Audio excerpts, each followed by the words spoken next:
1 Petrus 4. Jadi karena Kristus telah menderita penderitaan badani, kamu pun harus juga mempersenjatai dirimu dengan pikiran yang demikian. Karena barang siapa telah menderita penderitaan badani, ia telah berhenti berbuat dosa. Supaya ke waktu yang sisa jangan kamu pergunakan menurut keinginan manusia, tetapi menurut kehendak Allah.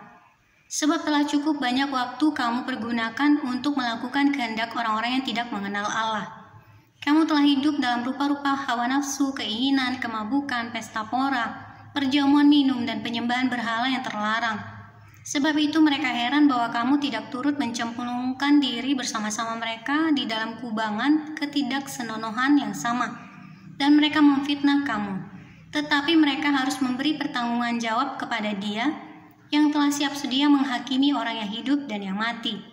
Itulah sebabnya maka Injil telah diberitakan juga kepada orang-orang mati, supaya mereka sama seperti semua manusia dihakimi secara badani, tetapi oleh Roh dapat hidup menurut kehendak Allah. Hidup oleh orang Kristen. Kesudahan segala sesuatu sudah dekat, karena itu kuasailah dirimu dan jadilah tenang supaya kamu dapat berdoa. Tetapi yang terutama kasihilah sungguh-sungguh seorang akan yang lain, sebab kasih menutupi banyak sekali dosa. Berilah tumpangan seorang akan yang lain dengan tidak bersungut-sungut. Layanilah seorang akan yang lain sesuai dengan karunia yang telah diperoleh tiap-tiap orang sebagai pengurus, yang baik dari kasih karunia Allah.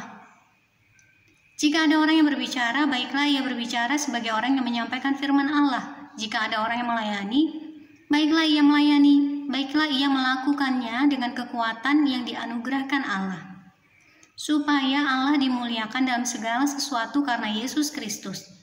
Ialah yang empunya kemuliaan dan kuasa sampai selama-lamanya. Amin.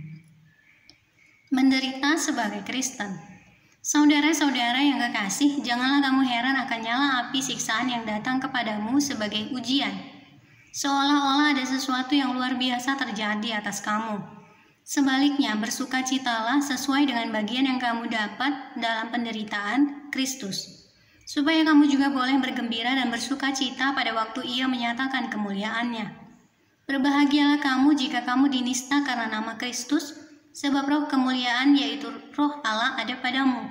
Janganlah ada di antara kamu yang harus menderita sebagai pembunuh atau pencuri atau penjahat atau pengacau.